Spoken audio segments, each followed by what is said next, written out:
ஆதனூர் ஊராட்சியில் உள்ள கிளைகளில் திமுக சார்பில் இல்லந்தோறும் இளைஞர்கள் மற்றும் மகளிர் அணி உறுப்பினர்கள் சேர்க்கும் பணி நடைபெற்றது.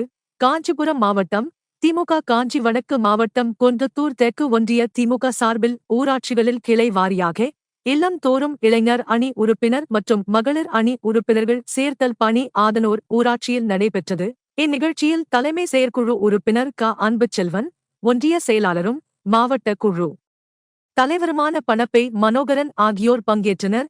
இதில் 15 வயது முதல் 35 வயது வரையிலான இளைஞர்கள் மற்றும் இளைஞர் அணி, மகளிர் அணி உறுப்பினர்கள் படிவங்களை பூர்த்தி செய்து உறுப்பினர்களாக இணைந்தனர். இதில் ஒன்றிய கவுன்சிலர் மலர்விழி தமிழமுதன், துணைத் தலைவர் ரவி, அறிவொளி மற்றும் கட்சியினர் உறுப்பினர் சேர்க்கும் பணியில் ஈடுபட்டனர்.